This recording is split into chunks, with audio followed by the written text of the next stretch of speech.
Terkenal dengan penampilannya yang parlente dan seringkali menunjukkan barang-barang mewah miliknya, baru-baru ini Hotman Paris kembali menunjukkan pamornya lewat sebuah kehebohan yang mana pada Instagram pribadi milik Hotman Paris terlihat sekumpulan orang begitu ramai-ramai mengantri untuk mengambil gambar dengan sang pengacara ternama itu.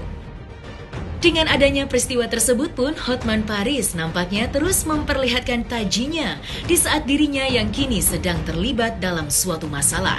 Lantas, seperti apakah pernyataan Hotman Paris yang menjawab pihak yang menyindir dirinya?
Ya, begini loh, anak saya itu tiga-tiganya lulusan Fakultas Hukum dari London, ibunya notaris, tiga-tiganya mengikuti sifat ibunya,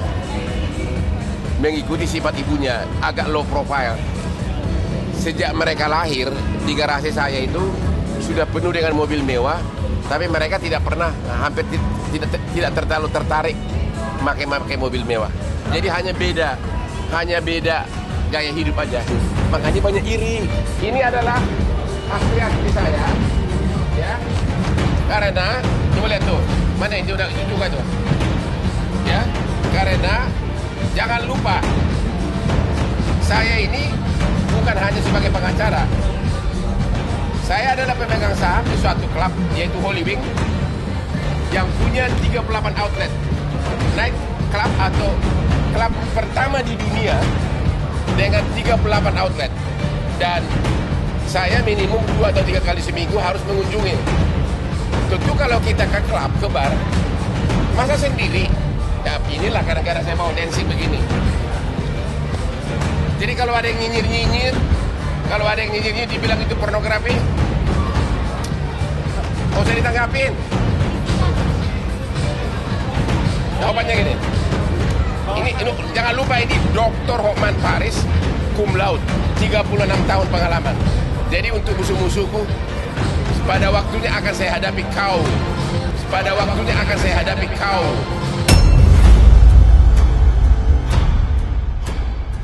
Di balik penampilan yang terus menarik perhatian para penggemarnya, kini gaya hidup yang dimiliki Hotman Paris baru-baru ini juga mendapat kecaman dari salah satu pengacara ternama, yakni Rasman Arif Nasution, yang telah melaporkan Hotman ke pihak yang berwajib atas kasus dugaan penyebaran konten asusila yang dianggap menjadi sebuah pelanggaran kode etik advokat.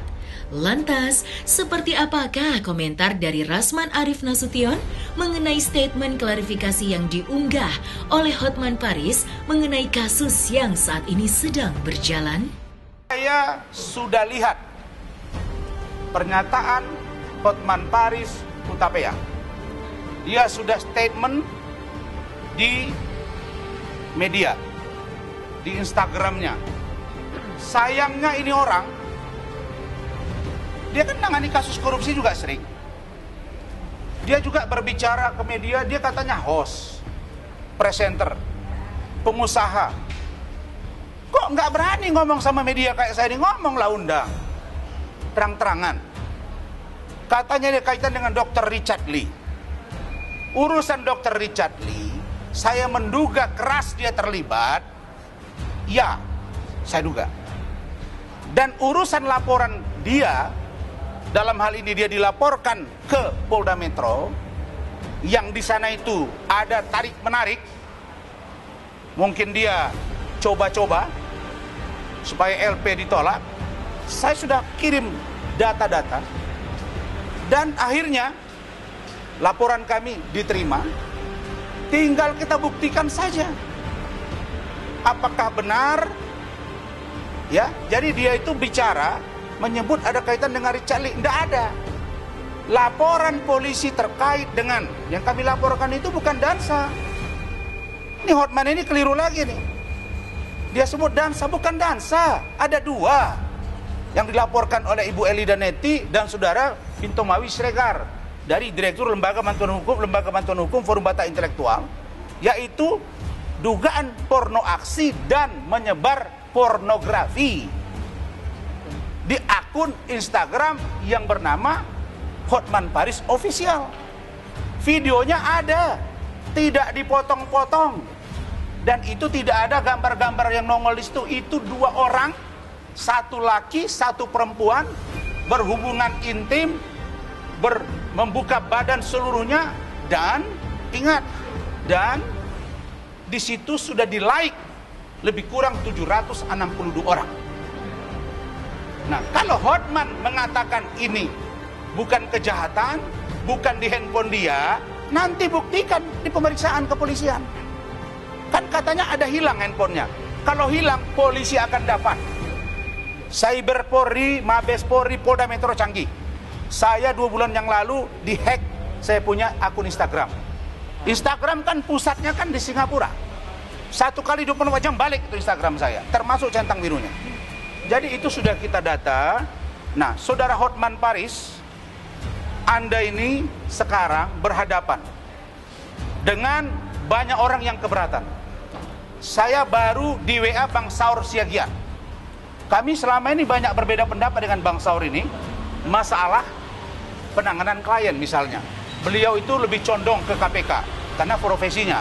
Saya pun dengan profesi saya juga, saya condong ke Polri. Tapi kita bersahabat dan sama-sama orang Batak. Apa dia bilang? Man, ini orang memalukan. Ada sama saya WA-nya. Ada sama saya. Bang Saur Siagian. Yang kedua, itu juga ada komunikasi yang sudah terbangun antara Bung Leo dengan Pak Oto Hasibuan.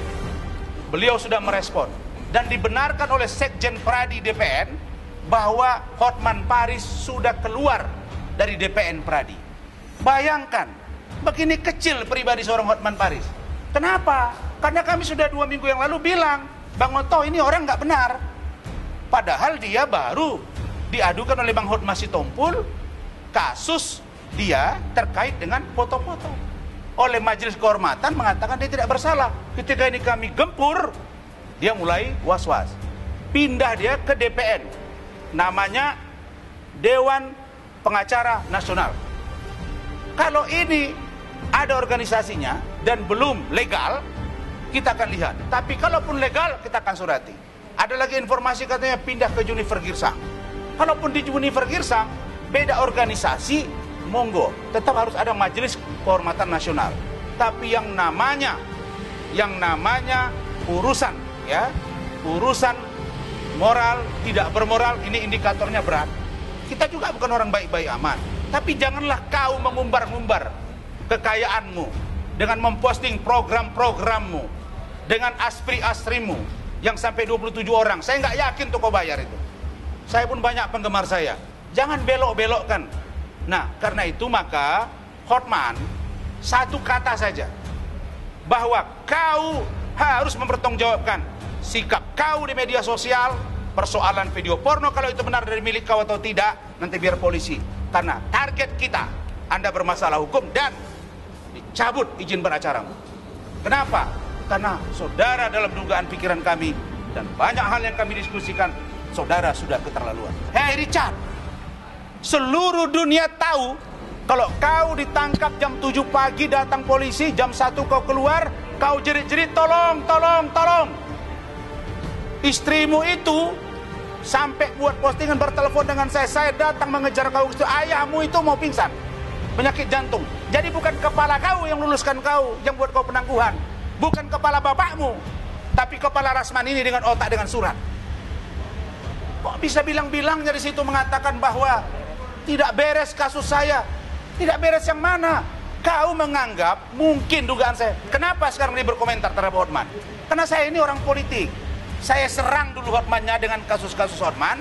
Teman-teman saya yang melaporkan, bukan saya. Tapi dia bereaksi. Kenapa? Karena bosnya. Dugaan saya bosnya ini terkena, dia ambil dukungan.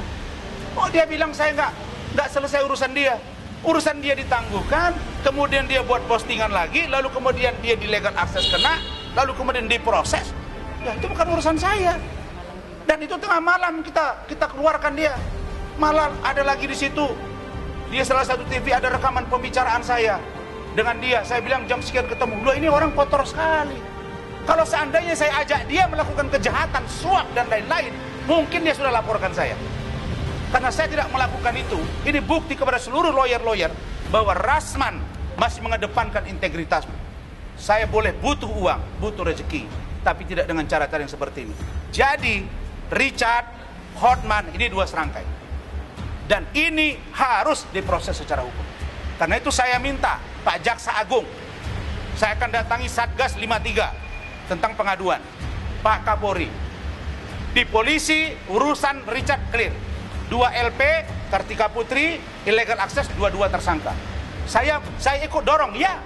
Saya ikut mendorong. Saya ikut mengirim surat, saya meyakinkan bahwa ini adalah kejahatan.